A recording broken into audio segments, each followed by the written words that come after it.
Hey, what's going on, everybody? Welcome to Geeking Poetic Podcast channel. I am your host, Larry Roberts. As you notice, I'm sitting in the middle. There's a name there, but my voracious Vulcan, my Randy Romulan, my partner in crime, Megan Guess, is not here. She was not able to make it tonight, unfortunately. However, that being said, she did film a cool little segment talking about the episode that we're going to talk about tonight, and I am going to attempt to play that later so that she can get her words in edgewise, so to speak. But yeah, welcome to Geeking Poetic Podcast channel, and we are here, I'm sure you know, because if you're looking at the title of this episode, we're here to talk about Season 3, Episode 5 of Star Trek Picard. Man, wow, this episode has really thrown me for a loop. Wow, there was a lot of things I just did not expect to see in this episode. So, man, there is so much to talk about here. I actually had to, I usually kind of riff it, and this time I had to write notes because, wow, there's so much stuff to go over, and I don't have Megan here to be like, oh, don't forget about this and don't forget about that. And on that note, the one thing she would definitely be telling me if she was here to not forget about is not to forget to tell you, even though it's in the description, this episode of Geeking Poetic is going to be spoilerific. There are loads of spoilers. I'm going to be talking almost scene by scene in detail about this episode. So if you haven't watched this, or if you're not caught up and you don't want things to be spoiled for you, I highly suggest you stop, you go watch that episode, and then come back. The beauty of this is, even though I'm live streaming, this will be able to be watched or listened to at a later date. On that note, I also just want to say, man, we've had some great feedback from people about this. I know a lot of you, a lot of our regulars have come to me and said, hey, you know, we're still trying to get caught up on Picard, so we apologize that we're not tuning in when this goes live. Hey, that's totally fine. It's understandable.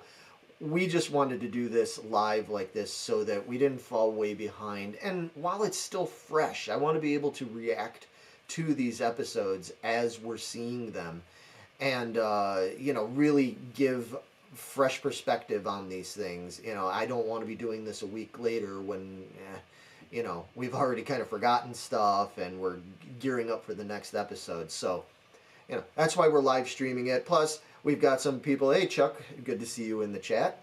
And let me know if anything looks funny or sounds weird or something like that. Because, again, I usually have Megan.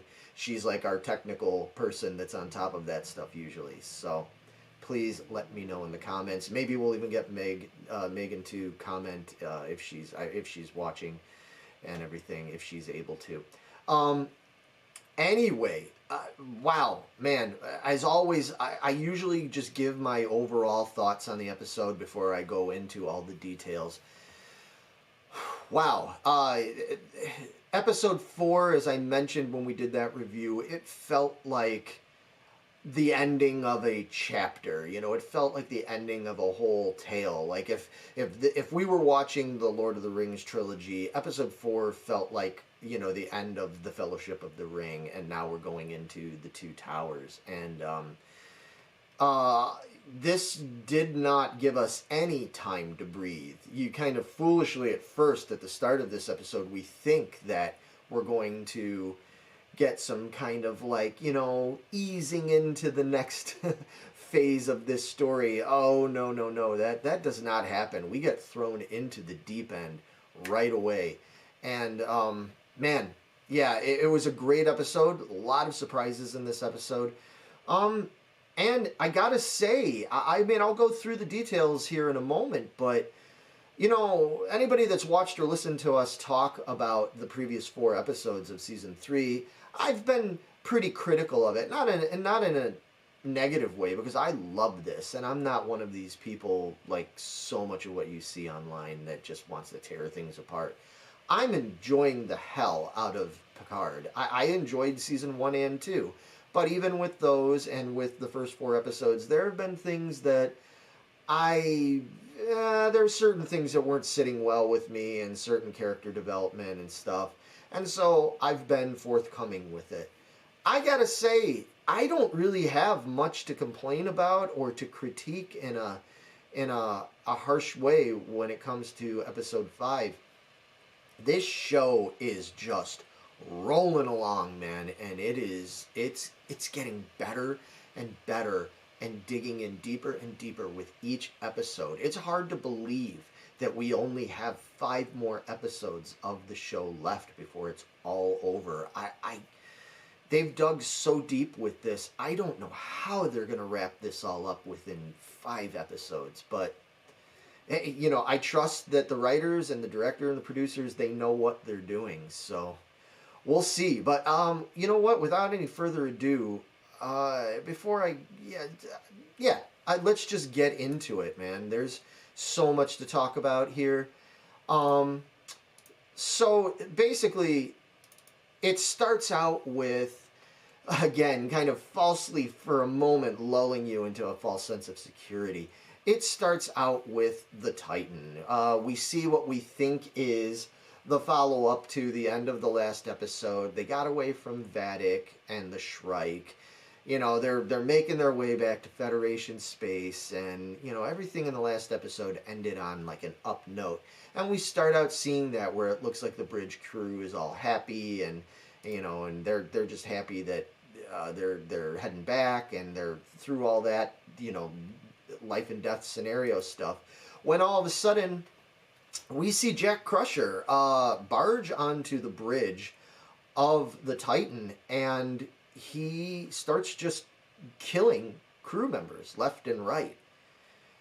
And furthermore, what's even more odd is that he's wearing a red and black Starfleet uniform, which that's unusual for Jack, to say the least. He's not the biggest fan of Starfleet, as we've been informed here, especially in the last episode, with some good reasons.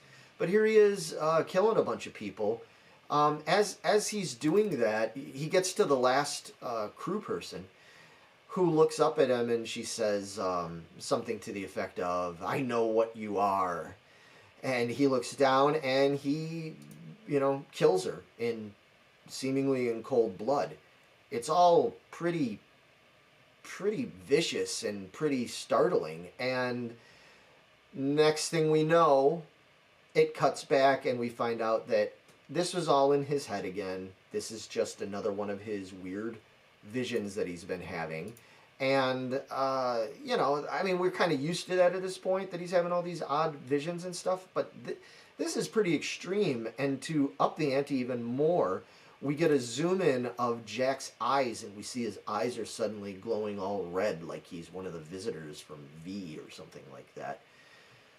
So, I mean, we've known something's been obviously up with Jack all this time, but this definitely, this leaves us without any question whatsoever that there's something definitely wrong with this guy. And I think with that, and with what the crew person said to him before she died about knowing what he is, I think they're trying to give us this, what I believe to be a false sense of, like, oh, he's the bad guy, and maybe he's one of the changelings after all. But my gut tells me that's not the case here. And I think there's other things that play out in this episode that are going to further my gut feeling that he is not the bad guy that we're kind of being teased that he might be and stuff. But anyway, so moving on, we get to see what is going on right now with Picard and company. So Riker and Picard and 7 of 9 are handing back the command of the ship to Captain Shaw. He's only too happy to take back command of his ship, and he is only too excited to tell them in his usual, putting it frankly, dick-headed way, that he's already contacted Starfleet, and they're on their way to retrieve all of them and probably throw them, you know, in the brig and throw away the key for all their stuff that they pulled. You know, I mean, we know that they're going to have to face consequences for what what all has happened in the first 4 episodes. I mean, they went into the Titan under false pretenses and stole the ship and banged it up, and just all sorts of stuff. It's kind of a funny sequence. I mean, you're sitting there kind of, you can see that Picard and them are a little bit worried, but Picard states, well, I'm gonna take responsibility for all of it. Let it all fall on me. I don't want you guys to have to take the fall for this any harder than you need to. Shaw says that out of a courtesy to them for saving his life, he's going to step outside and give them time to come up with whatever bullshit story they need to come up with, which I thought was actually pretty funny. I mean, Shaw's such an asshole, but you know what? We kind of need that at this point, because I'll tell you another thing about this episode, and I'm sure if you're watching or you're listening, chances are you probably didn't watch the episode yet. This episode needed some levity there. They needed some humor, and Shaw provides it just briefly in a couple of parts. So it's pretty cool. Anyway, so after Shaw has his little moment in the sun there and everything, we move on to Picard letting Beverly and Jack know what's going on, and that he's going to have to take responsibility for it, and he starts trying to get into this whole thing about, but I want you guys to be okay, and I hope we can move on and have some kind of relationship, moving forward and all this stuff. And Jack kind of looks uncomfortable, and Beverly just, like, right off the bat, she just sort of, like, dismisses that. That is not what's important here. And she says that, she's adamant that they need to investigate further as to why the changelings were able to infiltrate the way they did, because there's no way they should have been able to get onto the Titan without being detected. They have, Starfleet has machinery and computers and scans and stuff that are supposed to be able to detect if somebody is not who they say they are. I mean, you can imagine this is military and everything. They need to be sure, with all this weird alien technology and shapeshifters and things out there, they need to be sure that the people that are on their ships are who they are. So they had developed technology to be able to detect people masquerading like this. And apparently somehow they got past that. So she goes off to start investigating into this, and Picard questionably and kind of feebly starts talking to Jack and making nice with him and suggesting that maybe he should consider giving up his, outlaw ways and, should consider Starfleet. And I don't know. I'm guessing that there's going to be probably more reason why that got brought up, and, maybe it ties into a couple little things later, but that seems really clumsy for Picard to, in that moment in time. Maybe there would be a time for Picard to bring up, hey Jack, maybe you should consider a different life, and this and that, and I can help you out. Now is not that time, Picard. Jean-Luc used some poor judgment there, and Jack pretty much put him in his place pretty quickly. It was kind of a stupid thing for him to do, but I'm guessing it's not some throwaway thing. I'm guessing this is going to tie in some way in the future with that character. So we get our first real cutaway here, and with this cutaway we see Worf and Raffi are back. We didn't really get to see them in episode 4, but now they are back. They are on the Serenia, and they are not fighting. They're basically training. They're fighting each other, but Worf is kind of trying to train her, sort of Karate Kid, sensei and student style.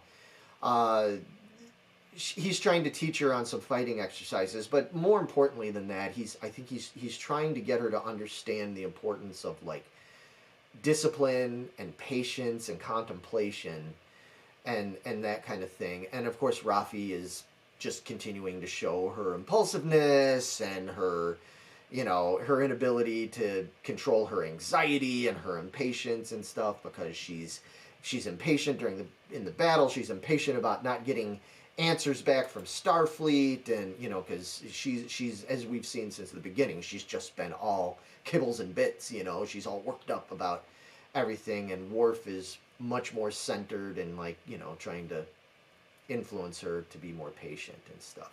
What we do come to find out here is that Worf has his own handler, just like Worf was the handler for Raffi.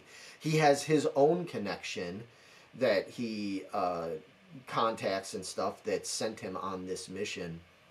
And they make a request to be able to possibly investigate a little bit more into, like, the whole Daystrom station and the tech that was stolen and all this stuff. Like, Raffi and Worf feel like they need to investigate further and maybe try to find out what else was taken and what's going on.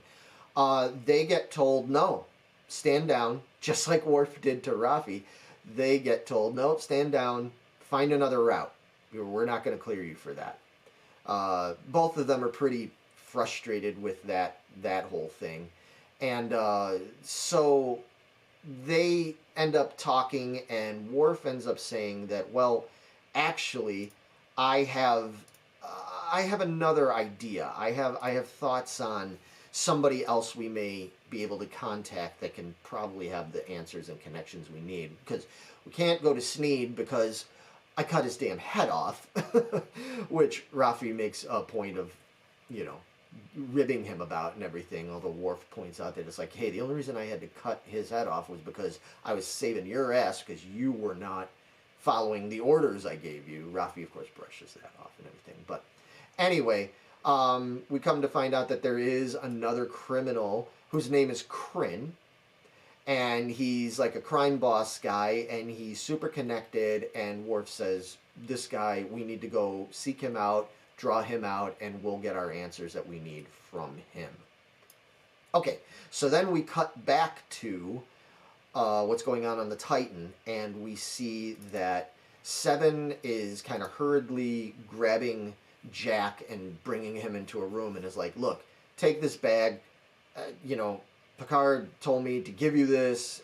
We need to kind of hide you sort of in plain sight, so to speak, because we know that the officers from the Starfleet that's coming to check us out, we know that they're going to be looking for you and everything, or we suspect that they are, and we'd rather keep you away from them. So Jack grabs this bag, and when he looks in it, he's like, nope, not doing it, not doing this. Well, what it turns out to be is that inside the bag is a Starfleet uniform. Now, okay, now this is getting interesting, because as we saw in the weird little hallucination dream flash thing at the beginning of the episode, Jack was killing members of the Titan wearing this Starfleet uniform, and that seemed weird, but now you're like, okay, we see that here's where he gets the uniform from and why he's wearing it. Uh-oh, what are we in for here? Like, are we gonna, you know, are we gonna see this come to fruition before the end of the episode, that Jack's gonna go on some killing spree? You know, like, obviously nobody wants that to happen, but in any case, Seven forces him to put on the suit, and you know, he's gonna have to sort of, like I said, hide in plain sight. Well, no sooner does he do that, but Starfleet shows up. And who is it that shows up? It is none other than the USS Intrepid. It's cool to see the Intrepid here. Yeah, the Intrepid is the ship that has come to put Picard and Riker and Seven and all of them on the spot and find out, like, what the hell was going on with this whole situation that had just happened. One of the things that's pretty interesting about this scene is that when the Intrepid ends up contacting the Titan, tells the Titan to, like, power down, stand down, all this kind of stuff. He's being, like, pretty severe, like not even just like, hey, we want to come over and we're gonna beam aboard Picard and Riker and stuff, you know, so that we can take them and, you know, again, put them under arrest or whatever. Instead they notify them that they're going to be coming over in a shuttlecraft, Now, right off the bat, Shaw reacts to this, and Shaw's kind of like, okay, that's pretty unusual. And then they sort of move along. Now, here's the thing, though. Again, I'm not trying to be like I'm all Team Shaw now, you know, like, because I still think he's a jerk. But, especially after the last episode, I understand him more, and I'm sort of seeing where this character can be headed. And for all his jerkiness and his PTSD because of Wolf 359 or whatever it is, he's pretty astute. He's proven himself to be pretty astute and pretty helpful. And just the way he reacted to that whole thing with them coming over and not transporting over and using the shuttle, and just his little ways, he just goes, that's okay, that's weird. You know right there, it's like, okay, that's a sign. Shaw is always, he may seem like he's very blah, you know, like brushing things away and not taking it seriously.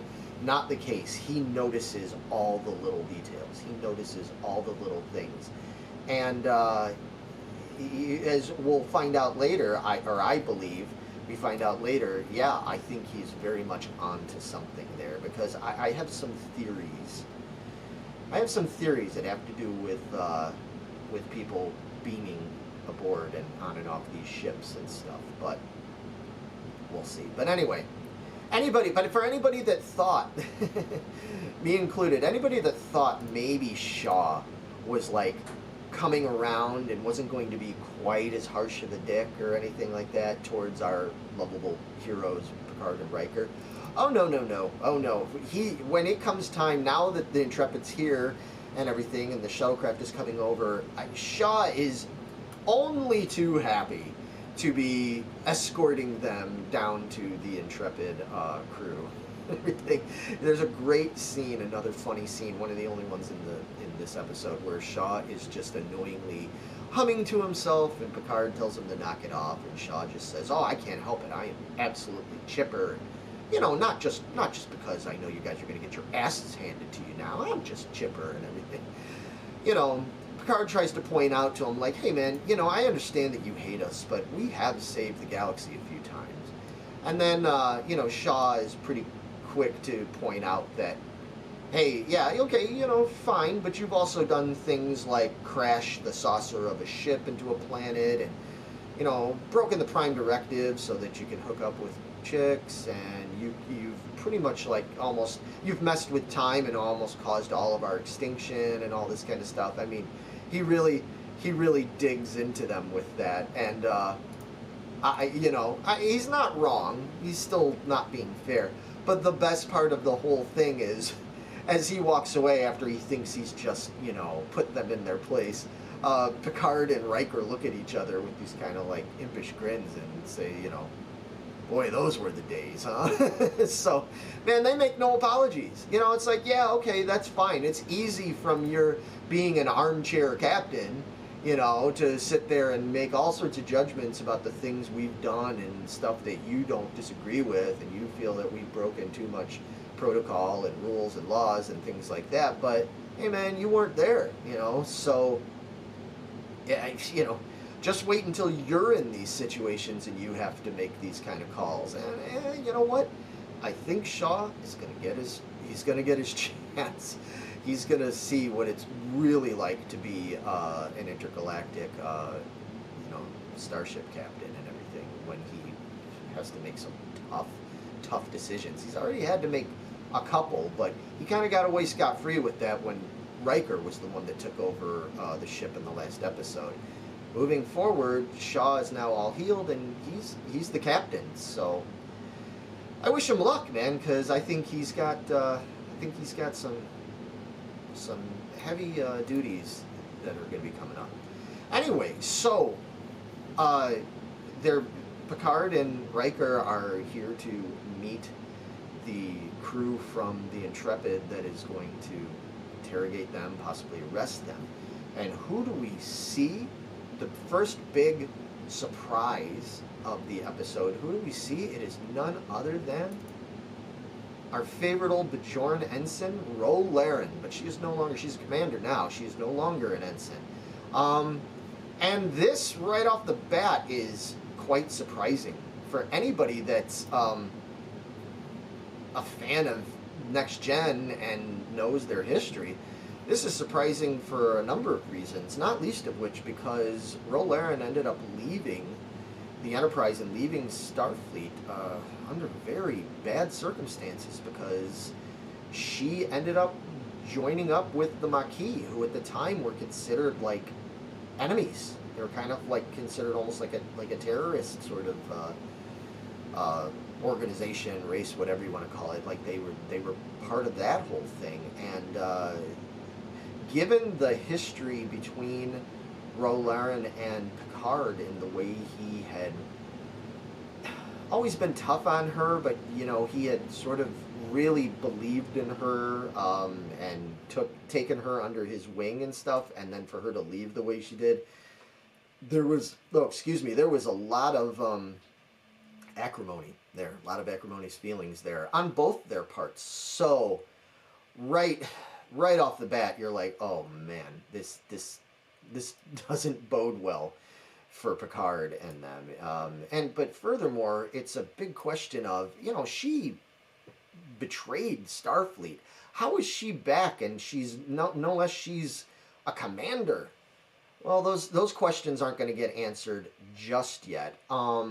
So moving on, we go to see Beverly is looking into this whole thing with the changelings and stuff. She has the dead changeling that Seven killed in the last episode on the slab. She needs another little kind of quick sort of funny moment is she needs Sidney LaForge to identify the dead doppelganger of herself, and Sidney takes one look at her and just basically throws up everywhere. I guess it would be pretty unsettling to see an almost exact copy of yourself, you know, murdered laying on a slab like that. So anyway, Beverly does a bunch of tests on her and everything and discovers that, well, first of all, the interesting thing is that this shapeshifter is laying there still looking like LaForge, and that's new, because usually when shapeshifters die, they revert back to their shapeshifter self, and here we're seeing that they have the ability to still stay in whatever form they were killed in. That's a little bit different. And with further investigation, she comes to find that the DNA in them and their blood have altered, which ends up making them undetectable to Starfleet's scanning technology and everything.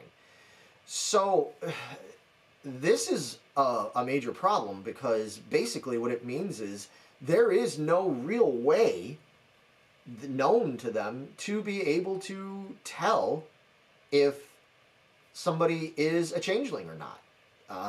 This causes all kinds of problems, because it means that the infiltration that they've had, that they've seen already, like with this dead changeling there, it means that infiltration could be to any kind of level. Like it could be way more widespread than anybody imagined. After she dissects the changeling, she discovers that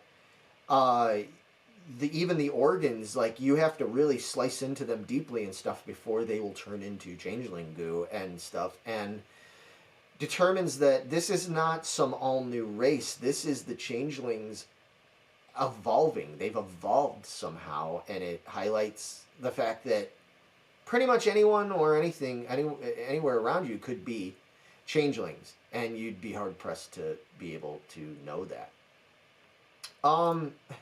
We cut back to Ro and Picard. They are in a conference room. Ro decides that she wants to interview Picard alone first, so Riker and the other intrepid crew members leave.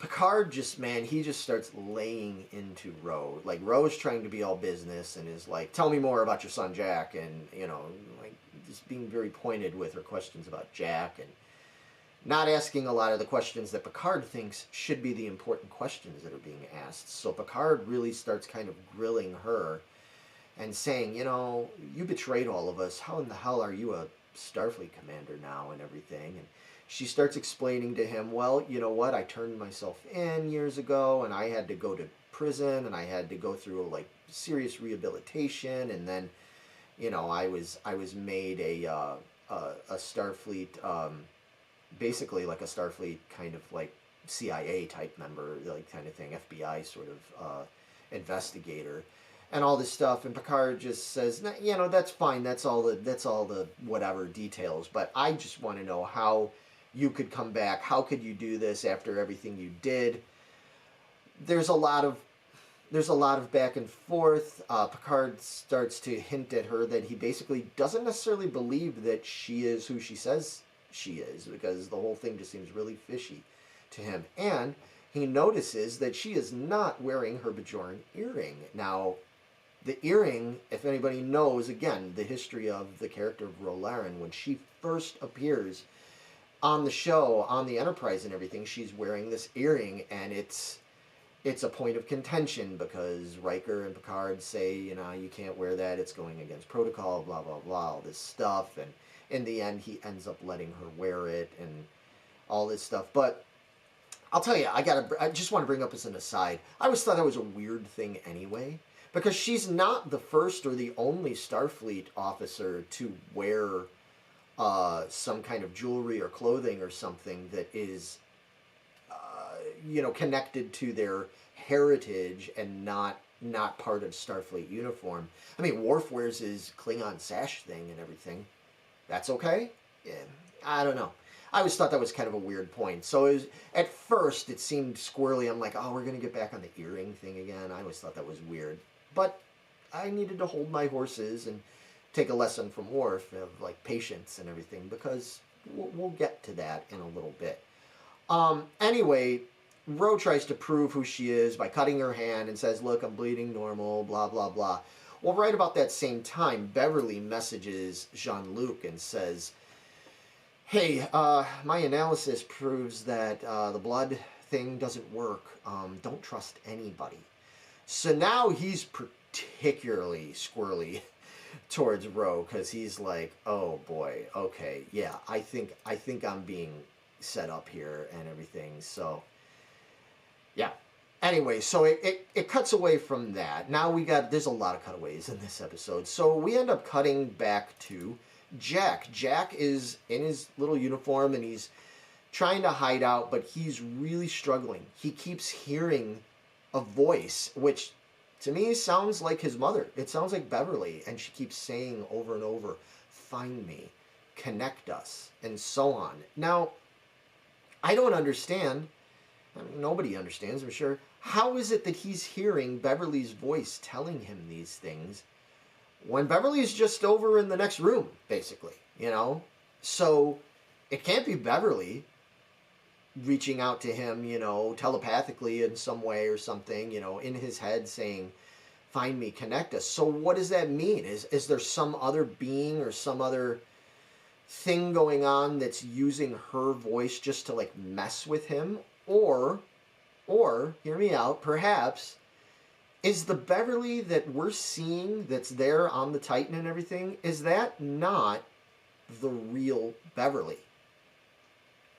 You know, I'd be very curious to hear what you guys think about that, because, you know, I know it seems unlikely because she's got all of Beverly's knowledge and she's able to refer to things, very private things that happened years ago and all this kind of stuff. I don't know. I mean, there's other ways to get this kind of information. I mean, we saw Sydney in the last episode come walking in, acting all like Sydney and saying like, well, you know who my father is and blah, blah, blah, and all this stuff. It's not unreasonable to think that a changeling that has done their homework, or maybe been able to scan people's past, scan their minds, do some sort of mind meld thing, could get this information to use it in their favor if they're trying to pretend to be somebody. I don't know. I don't know. My gut is telling me that there's something going on there with that. Because clearly there's something really, really wrong with Jack. Because After he hears these voices, Jack goes walking out into the corridors, and he finds himself at the transporter room, and he's just kind of standing there looking like a zombie and everything. And he's looking at the transporter, and he sees a bunch of crew people getting ready to be transported over to the Intrepid. A bunch of Titan members are being transported over to the Intrepid. And when he looks at them, as you can see here on the screen for those that are watching, if you're not just listening, I'll try to explain it. He sees the transporter looking all red and weird and viney. Kind of like in his visions, and kind of like what you see when you see changelings changing or being zapped. And you also, if you listen really closely during this scene, you hear what almost sounds like, not screams, but it's a distressing sound. And this leads me to another theory I have, and I think and we'll get to some stuff later that I think is going to back up this theory, but between Shaw's about Rolarin not wanting to come over in the transporter and instead taking a shuttle, and now with this whole thing, I think there's something up with Starfleet's transporters. I think that with this changeling infiltration, plus we don't know what kind of, you remember the whole thing is they're trying to get their hands on tech, and clearly they've gotten their hands on some crazy tech. I think they've messed with the transporters, and I think that explains how they're turning all these, they're doing away with all these crew people in Starfleet, and then making changeling doppelgangers of them. I think that's how they're doing it, and we'll see. There's, like I said, there's more stuff coming up ahead. Real quick, there's comments in the chat. I'm beginning to really question Starfleet and their decisions to reinstate people in charge.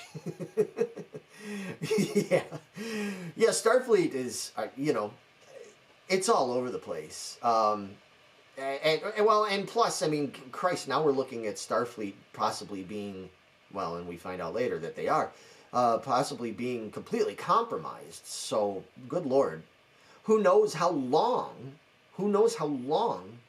this compromising of Starfleet has been going on, because that could even explain some of the things that have been happening, in terms of questionable things like reinstating people, or giving Mr. PTSD, Captain Shaw, his own ship when putting him out there and everything. Maybe they gave him that ship and gave him that command specifically because they wanted him to be fragile. They wanted him to be malleable and easy to take over if they needed to. That could entirely be intentional here, because we don't know how deep this whole takeover is going with these changelings. Another comment says, I can get behind something up with Beverly.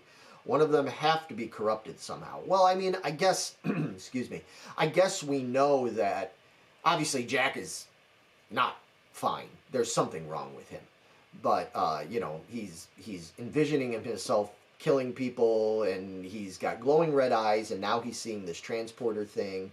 Obviously, there's something wrong with him, but, yeah, there's something up with Beverly. And I'm going to get more into that a little later when we talk about stuff that happens towards the end of this episode. Okay, another comment. I suppose it could be the transport system, but it's odd Sydney is the only one that is still around after having a doppelganger. That's still bothering me some. That's a really good point. I have a feeling that was done out of necessity, like a last minute necessity thing, because the changelings didn't anticipate, they didn't know that Shaw and Seven were going to go down and try to mess with engineering and try to mess with the nacelles like they were. That was something that came up at the last minute, and so the changeling was like, oh shit, I can't just go wandering in there as whatever dead crewman and I've taken over and everything. I have to have a good disguise, a good reason to be in there in engineering, so who better to be than Sydney LaForge, because who is she? So I have a feeling that's the reason for that. That was sort of like a last minute change decision that the changeling decided to do just to get their foot in the door, so to speak. And it proved to be the changeling's undoing, because that was what gave it away. You know, they might have been better off going in there as a nobody, because then Seven wouldn't have been able to suss out that it was a changeling and not a regular crew member. So, bad move, changeling. But anyway, so getting back to the thing, after he sees this whole transporter weirdness going on, he's talking to the transporter chief, who the transporter chief's like, are you here to be transported to the Intrepid? And Jack's like, no, don't make me go, don't make me transport, don't make me go on any Starfleet ship. Send me to a planet, whatever, but don't send me to another ship. Again, I think that's extremely telling of the whole thing with the transporting ship-to-ship thing. There's something in Jack's head. He doesn't know what it is, because there's something planted in there or whatever. There's something in his head that's telling him not to do that. He knows. It's like he's got this duality going on with him, like he's some kind of sleeper cell thing going on. But, again, I don't want to get ahead of myself. And then next thing you know, he kills the transporter chief, and you're like, oh shit, what's this about? Well, then again, he snaps back to reality, and the transporter chief is still alive. This was all, again, yet another vision on top of a vision. And the transporter chief's like, you okay, buddy? Just being real chill. And Jack hightails it out of there. So, again, we get a lot of really confusing weirdness with Jack, but, okay, yeah, don't know where that's going quite yet. So, anyway, we go back to the situation with Worf and Rafi. They are now back, in the criminal town there where old Sneed got decapitated and everything. We come to find out that the people that are there kind of fear them almost, because they came in and killed the Ferengi and all this kind of stuff. So everybody's sort of hiding. It's very Old Westy, you know what I mean? Like, Black Bart coming into town and everybody's just sort of like cowering in their corners, and everything. But while they're there, and they end up being found by Kryn, the person they were hoping to find themselves. And Kryn, as it turns out, interesting. Here's an interesting spin on a Star Trek villain. Kryn is a Vulcan, and a very corrupt Vulcan at that. Worf and Rafi try to strong-arm him a little bit, but pretty quickly they're outsmarted and outgunned by Kryn and his gang. At least, so it seems right now. We'll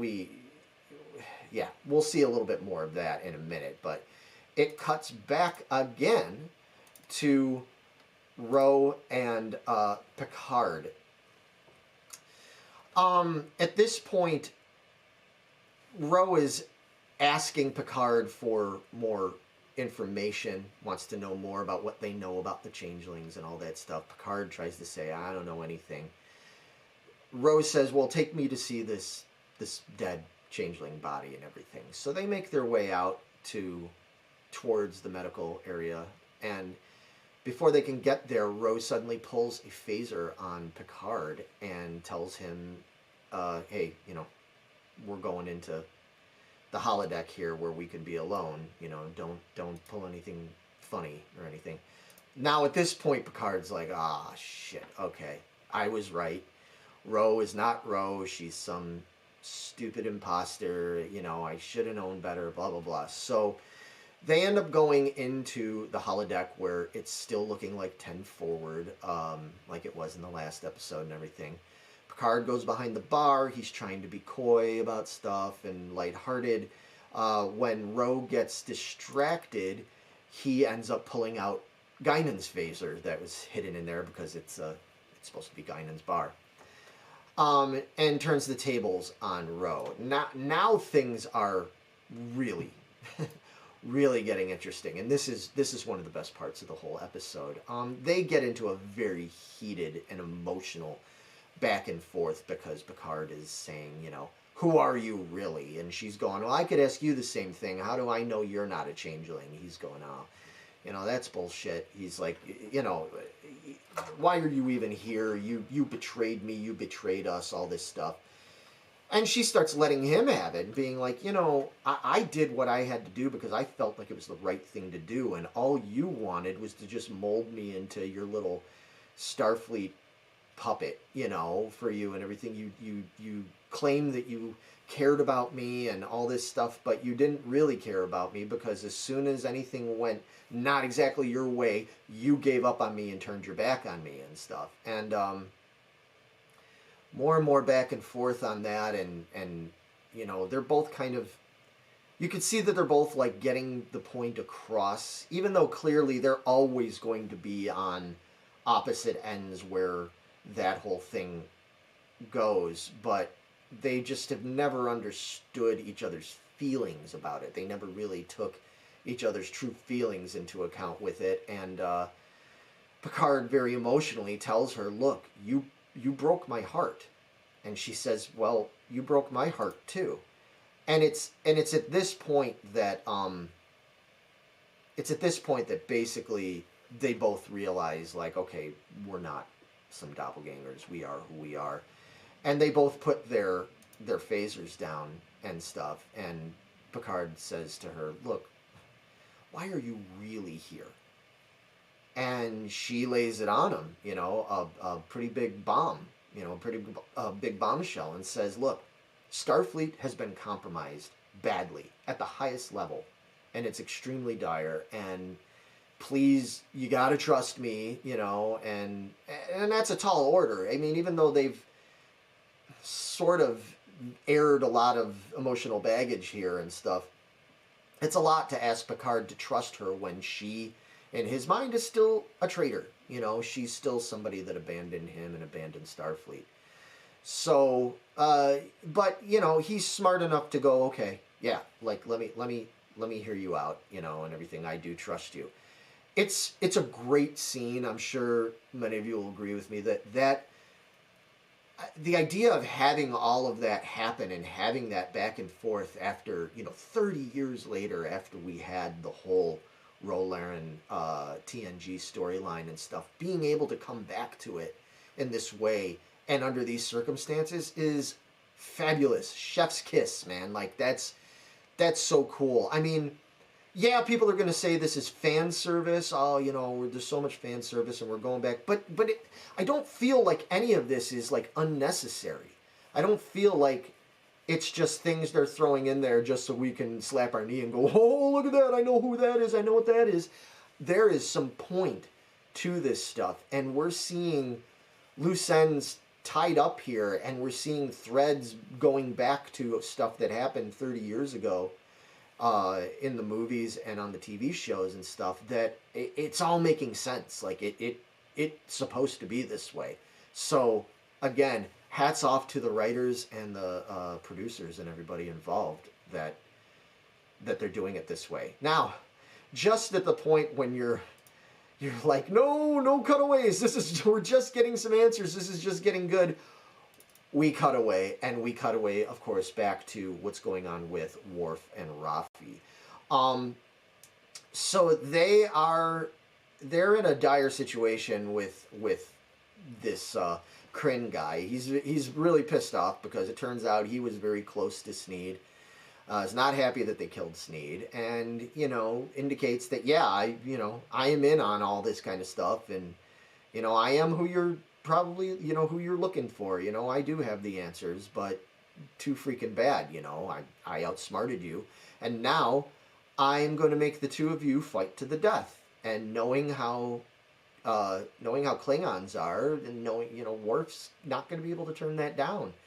Raffi at first is like, oh, that's, you know, come on, you're crazy. We're not going to fight to the death. And then Worf basically says that, you know, look, you know, I've made so many sacrifices, like I told you earlier. Don't think I haven't made sacrifices, and I'm going to continue to make some big sacrifices for this mission and for what needs to be done. So, you know, we're going to do what we got to do here. He also hints a little bit at the start of that. He kind of says, like, you know, remember what I was telling you earlier about how your enemies, you know, like how when they underestimate and they let their anger and their impulsiveness and stuff get the better of them. You know, remember that lesson I told you? Well, he's indicating that he's trying to hint to Rafi, who's not picking up on the hint as well as she needs to be. But he's trying to indicate that, like, what Kryn is doing, this is a mistake. That's going to fuck him up and everything. But he just kind of, like, says, you know, just do what you have to do. Don't hold back. Wink, nod. You know. And so he fights Rafi and everything. I mean, just kind of cutting to the quick of it. He fights Rafi. It's a very brief fight. And next thing you know, Rafi stabs Worf. Easily. A little too easily. You know, just saying. That was a very brief fight for somebody who's supposed to be such a badass. I mean, you know, Rafi's a great fighter, but she ain't Worf. But anyway, she ends up stabbing Worf in the gut, and Worf says, you know, it's okay, don't be upset. It's a good day to die, and, you know, all that stuff. And Rafi basically stands over and watches Worf die while the Vulcan is appeased by this. And when I watch this, I mean, okay, first of all, you know, again, super spoiler alert. If you've watched any of the trailers and stuff that came out weeks ago for the whole season, you know that we see more scenes rather of Worf, so he can't be dead. Or presumably he can't be dead. But I mean, this whole thing does seem, I mean, they pretty much lead you to believe that he's toast, and Rafi's kind of freaking out as well as she should be. We cut back again, thankfully, to 10 Forward in the holodeck, and Ro and Picard are having a serious discussion about the Changeling situation, and Ro indicates that the Changelings have infiltrated Starfleet at the most key high parts of Starfleet. And she, not only can she not trust that, she doesn't even trust the Intrepid, the ship that she's on. She doesn't trust them. She doesn't trust the crew. And she mentions kind of offhandedly, like, I don't even trust their transporters. Aha!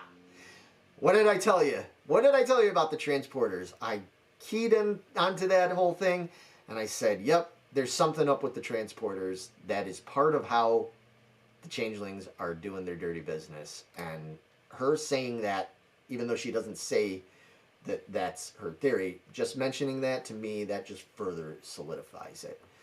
Anyway, she mentions the Frontier Day Festival and how she thinks that's probably going to be ground zero for whatever big thing is going to happen, especially because there's going to be all the Starfleet Federation ships are going to be there, you know, being honored, so to speak. And Picard was even invited to be there to speak. She's convinced that they need to figure out what's going on before that whole thing, because something bad is going to happen. When Picard asks her, well, why are you so curious about Jack's involvement in all this? She indicates that, well, first of all, Starfleet are the ones who told me to come and get Jack. That's curious. Why would Starfleet be after Jack? Well, Starfleet's after Jack because they're all fucking compromised. Because it's a bunch of changelings. Now, why do the changelings want Jack? We still don't know that yet. But clearly, that's why. She also mentions, again, kind of offhandedly, she says that she's also heard Jack's name brought up in elsewhere. Oh, really? That's weird. Why? You know, for a kid that was supposed to be sort of, you know, on the DL with his mom, being like, you know, Robin Hood and Friar Tuck or whatever, going out there helping people sort of like under cover of the night, so to speak. Why would there be so many? There's an awful lot of people talking about Jack. It's also funny there's so many people talking about Beverly Crusher's son, and like the last person to find out was, you know, Jack's dad. Whatever. That'll get answered later and everything. But that just seemed kind of suspicious. She said she's tried every avenue of trying to get people to help and investigate further, but she's constantly been shut down. And then she mentions that basically it's like her and a couple of operatives she has working on at ground level or whatever, that are trying to help investigate into all this stuff. Well, okay, Well, we know who those operatives probably are and everything, because there's only a couple of people who exactly, you know, we didn't get an answer as to who Worf's handler was.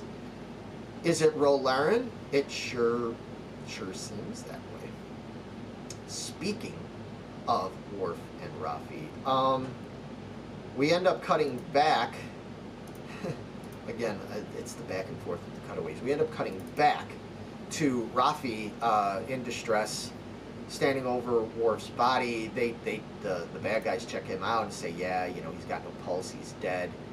And Kryn starts ribbing her and saying, well, you're going to work for me now, and, you know, I know about your ex-husband and your son and your granddaughter. Well, that's like the wrong thing to say to Raffi, because that's pretty much like the only thing she actually cares about in this world is that. And she's like, you know, you're out of your mind. I'm going to kill you before you think I'm going to let you hurt them or take control of me.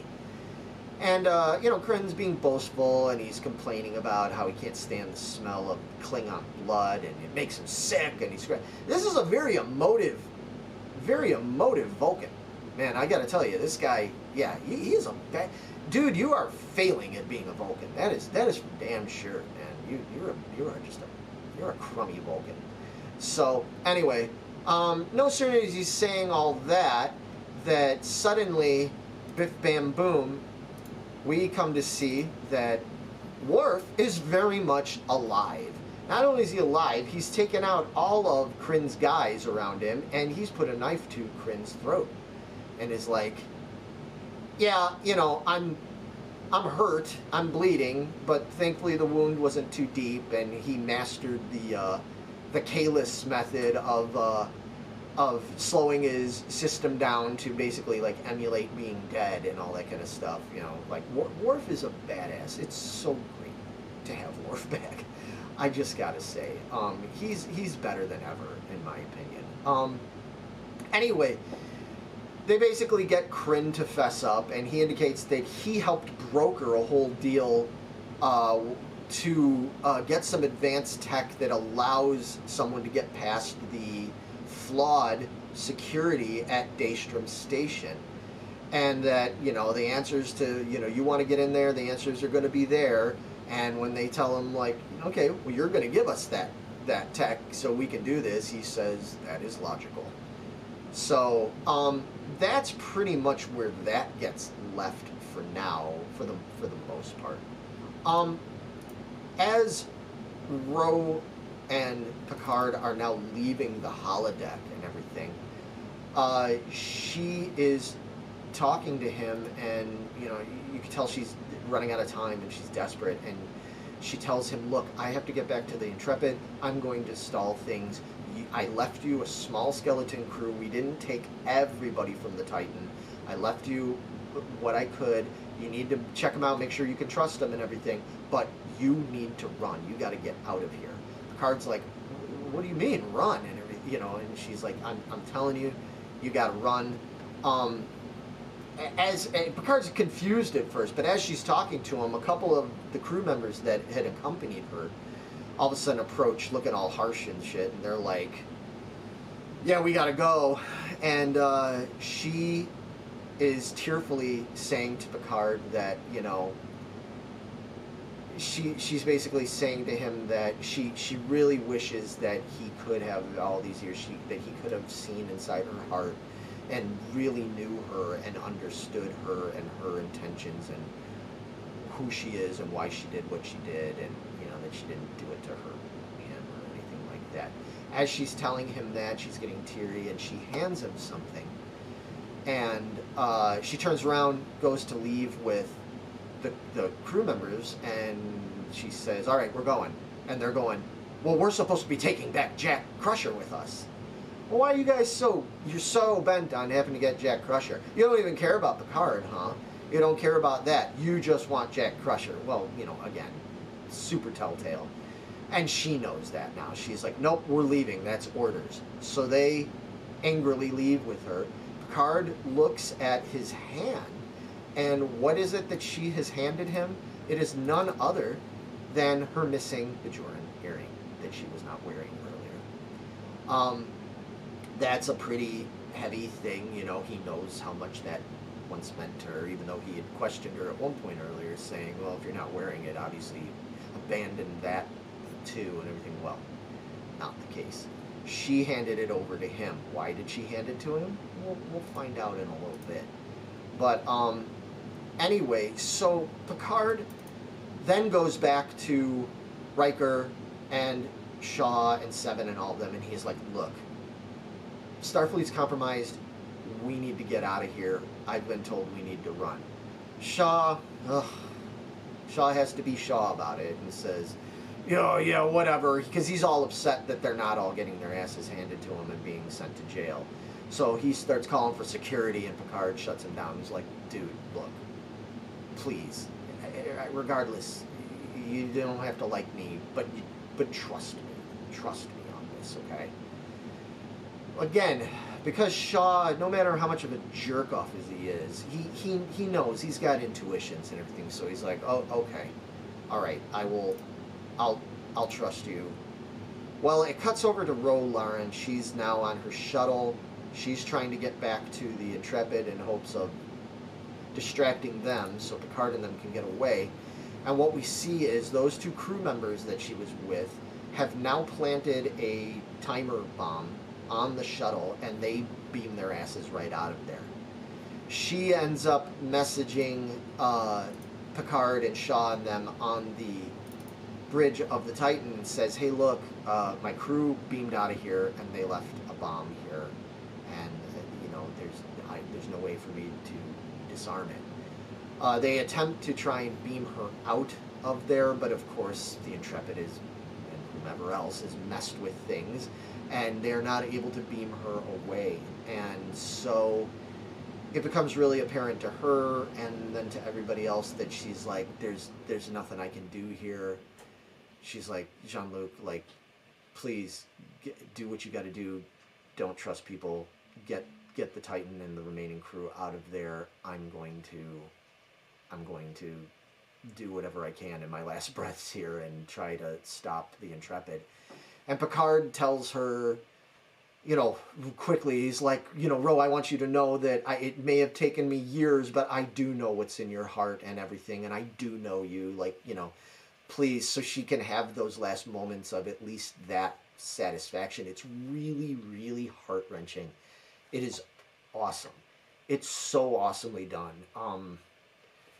Yeah, so anyway, the next thing you see is that she sacrifices herself and runs the exploding shuttlecraft into one of the nacelles of the Intrepid, thereby kind of crippling that ship and everything, and making her death not completely in vain. She sacrifices herself. Wow. Like, holy shit, who saw this coming? Not only did we get the return of Ro Laren, and we get to see Picard and Riker, or Picard and Ro end up going at each other over something that happened, a major plot thing that happened 30 years ago that was left open-ended. Who thought we were going to get to see that, man? And then that we see the death of Ro Laren, and under these circumstances, like, it's a holy shit moment, you know, pardon my French. This is Picard, so I guess we can curse, because they do now. It's a holy shit moment for me. I was blown away, no pun intended, by this. And obviously Picard is just, like, completely broken down over this. We get another iconic Picard facepalm moment, so, you know, we already know that's going to be the new meme and everything. But Picard does not have a lot of time to mourn the loss of Laren, and because basically the Intrepid ends up sending a message over to the Titan and saying, you guys got to surrender. Shaw is like completely confused. He's going, surrender? Why are we surrendering? Riker turns around and is like, because, dumbass, can't you figure it out? Like, they're completely compromised. They're all changelings over there, and they're you know, they're setting us up, you know. Like, you're screwed now. Shaw's like, well, what am I supposed to do? You know, like, what about my crew and everything? And they're like, your crew is now all over on the Intrepid. So what are you going to do? Shoot at the Intrepid? That's your crew over there. You better worry about the crew that you still have left on this ship, and you better get them to safety. Well, it doesn't take Shaw too long to realize, like, okay, yeah, this is, you know, this is what it is. And, you know, Riker and Picard make the point to him. It's like, look, you don't have to like us. You don't have to trust us, but trust your gut. Look at what's going on. The Intrepid is, you know, we just had a commander take out a nacelle, you know, and tell us on screen that they've been compromised. We've got all these changelings running around, and now the Intrepid is asking us to surrender, and they're readying themselves to attack us. So use your gut, man. Well, it doesn't take that long, thankfully, for Shaw to go, okay, yeah. So he tells his crew, like, look, Starfleet has been compromised. We need to get the hell out of here. So finally, Shaw is facing up to reality. Anyway, so while that's going on, elsewhere, Jack is walking down the hallway and stuff, and he gets confronted not by just a couple of those changeling crew members that had beamed away later, but a few more, a couple more. I think there's 4 actually altogether. And they're like, Jack Crusher, you're coming with us. And you see they've got like the transporter beam thing ready to go to take them away. And then all of a sudden, Jack has another vision thing. But this time, it's a little different, man. It's almost more like a switch goes off in his head. And he's like, he just turns. Like all of a sudden, he goes from being like, you know, Jack Crusher to like, he turns into like John Wick or some shit. Like, he just suddenly turns into this badass assassin, and he takes out all 4 of those changeling crew members lickety split. I mean, the moves he does and everything, that is the thing that you go, all right, okay, yeah. Jack Crusher, you are not who we are being led to believe you are. Obviously, there is way more. You're like a transformer, man. There's more to meets the eye, you know, here with you. And Jack, after that, after he does that, the next thing is you see that he is with his mother over in the medical area, in the pseudo-morgue or whatever. They've got these 4 dead changelings that he killed, and once again, Shaw is like, huh, wow, we got 4 of them. That's crazy. Yeah, that's some nice shooting you did there, Jack. And again, I think that Shaw shows that he's astute about this stuff. You know, he's looking at it going, okay, there's no way this kid, if he's just some kid that's like in the medical profession with his mother, there's no way he should have been able to take these guys out the way he did. There's more to it than this, and Sean knows that and everything. Beverly is talking to Jack, and I feel like the way this whole conversation goes is it's interesting. I don't want to say it's telling, because I could be wrong, but it's interesting because I think that this just further plays into my theories about Beverly, because she's talking to him, and then she says, you know, I can tell that you're not sleeping well because you get a look in your eyes, and, you know, when you were a child, you had trouble sleeping, and you would have all those visions, and Jack's going, well, I don't remember that at all. You know, I have no recollection of that. And she's like, oh, yeah, I was there. I'm telling you, you had this, and blah, blah, blah, blah, and, you know, I wish you would just tell me, what's going on? Like, what is it that you're seeing? What is it, blah, blah, blah, and he won't tell her. He doesn't want to reveal it to her. And I think that's out of his own, like, insecurity, and, like, he doesn't want her to look at him and be like, oh my God, you're a serial killer or something in your head because you keep having these weird visions and murdering people and all this stuff. He doesn't want to tell her, but I think just the way that she's questioning him about it, and also the way she's telling him, well, when you were young, you had visions, you didn't sleep, and all this stuff. And I know they're wanting you to think that him not remembering it is probably linked to him being messed up, and, you know, or maybe because he's not who he's supposed to be. I don't think that's the case. I think she's telling him shit. Like, I do not trust Beverly Crusher. I'm just throwing that out there. I don't trust her. The whole thing, even with the whole thing where she was, I'm not even saying that I think Beverly is a bad guy. I don't think Beverly is a bad guy. I just don't think she is who we're being led to believe she is. I don't think she's regular old Beverly. I think and I think they've been hinting and chipping away at that ever since the first scene of the first episode. I think the fact that she's out there shooting, that she was shooting people so violently in that very first episode, that is not Beverly. I think the way she's handled stuff, her coldness towards Jean-Luc, I think everything is not adding up for me as far as Beverly Crusher goes. I don't trust it. There's something else going on with her, and there's a reason why and even just the way she was trying to sort of like placate Jack and being like, you need to just get past these visions and you'll be fine. She doesn't want him to figure out. She knows exactly who he is, who Jack is, and what's going on with him. And I think almost like she's a doppelganger of some sort, and she was made to be Beverly because that's the only person he would trust, and she was created to be there with him, to keep tabs on him, and to keep him safe and keep him away from all these bad guy changelings and people like Vadic and stuff. But she is not Beverly Crusher. Man, I could be totally wrong. It would be the first time that I've been totally wrong. But my gut is telling me that's the situation here. Anyway, real quick.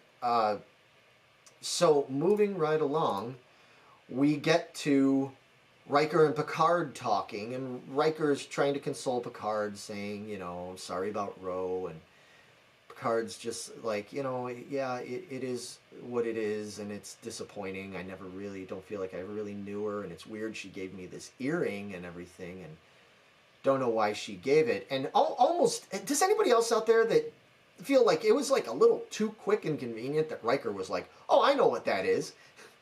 Like, why would he figure that out so quickly? I don't know. But in any case, he grabs the earring from Picard, and he goes and places it on the computer, and we come to find out that it's like a memory drive kind of thing. And it has all of Ro's investigative stuff that she's been doing about Starfleet and this whole situation.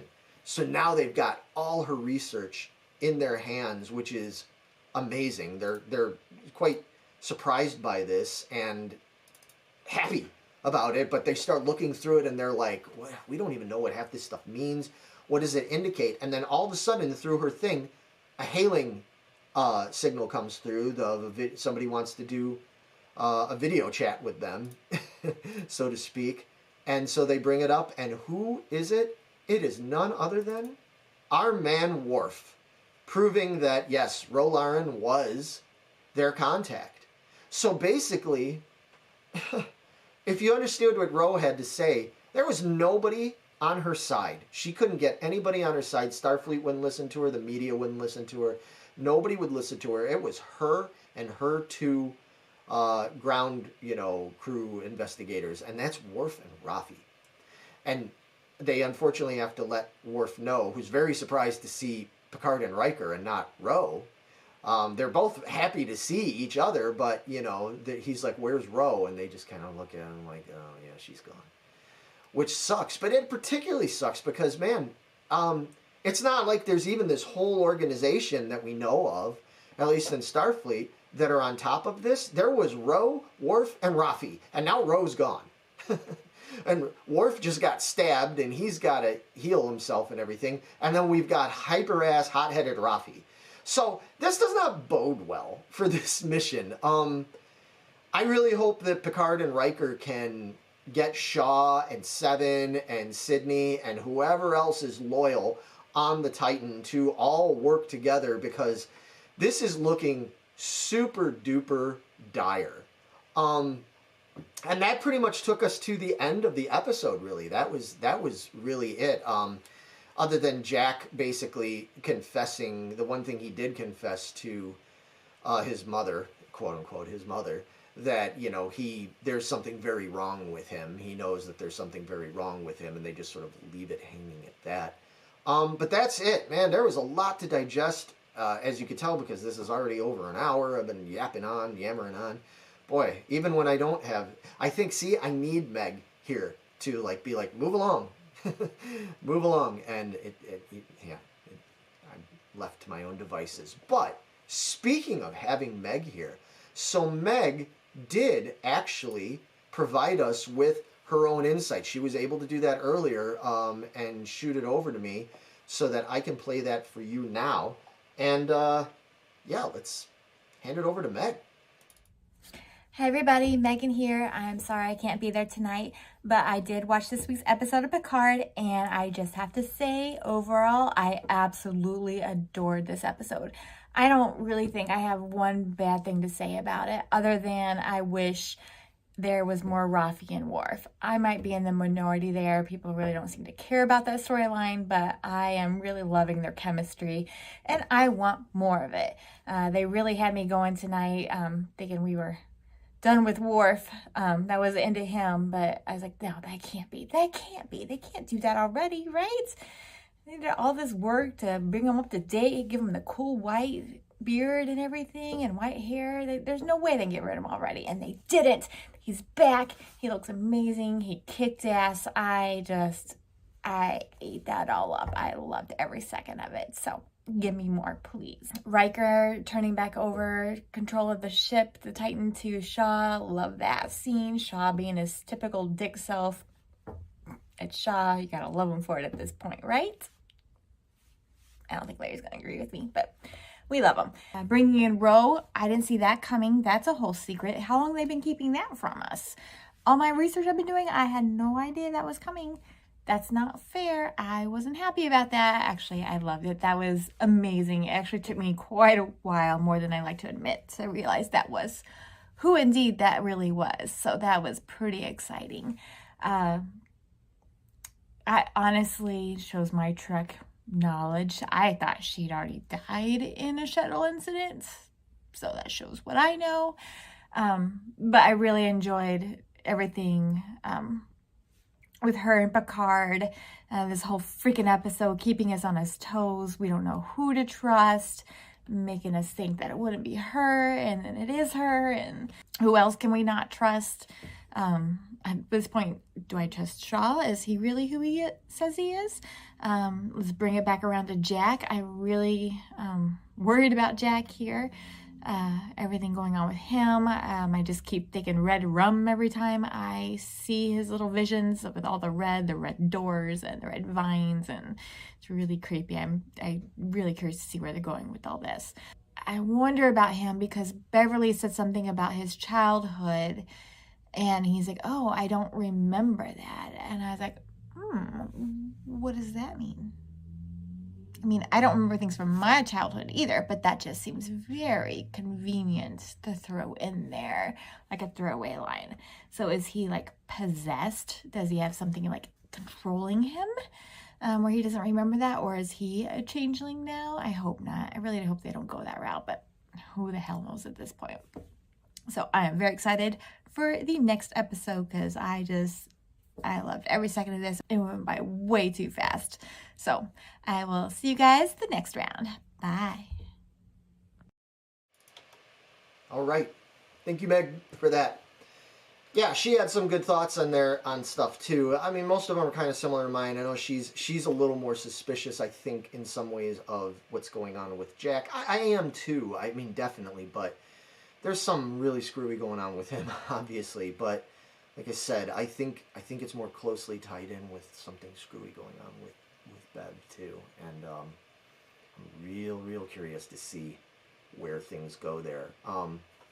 Oh, a comment, Riker and Ro were lovers once, so maybe she confided before. Oh, about the earring?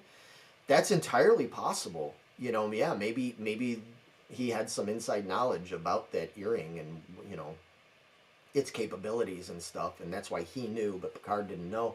It's entirely possible. Yeah, it's good to know. All right, that'll wrap this up, man. This has been more than long enough, I know. But I would love to hear more of all of your thoughts out there. Again, there's a lot to delve into, but I would love especially to hear theories that any of you have. Do you agree at all with my theories about Beverly? Do you have other theories about other stuff going on there? I mean, we know that there's other characters that are yet to show up. We know that Geordi shows up at some point. We know this because of the promotional material. We know Geordi shows up. We know supposedly Lore is going to show up. We know Moriarty from the holodeck thing is supposed to show up and everything. I have theories about that. I wonder if Moriarty is going to factor in to some of that tech that they're able to use to be able to get past security things, because if he's not like a real person or whatever, we'll see. I have a feeling we'll probably get an answer about that in the next episode or two. But yeah, there's a lot of characters yet, and we know we're supposed to get more of Deanna Troi. We only had that little snippet of her in the last episode, but again, we've seen that there's supposed to be more. So there is a lot yet to happen, and man, I can't wait to talk about it. So hopefully next week Megan will be back here with me, and we can do it again as a duo. I don't know if Matt or anybody else is going to get in on this at some point. They might. We'll see. But in any case, I hope you all didn't mind just listening to me yammer on for an hour and a half about this. But thank you so much for listening and watching, and on whatever platform you're doing. Please join us on Facebook in the Geeking Squad group. It's a group open to the public, basically. Just don't be a jerk, and you know, you're welcome in there. We talk about all this kind of stuff, and it's all just geeky talk stuff. So join us there. Leave comments, please. If you haven't already, please subscribe to our channel. It means the world to us when you do that, and it's so hard to get subscribers. Never thought it'd be this hard, but it is. So anyway, on that note, see you soon, everybody, and I'll be back to talk about episode 6. So bye-bye. Peace out.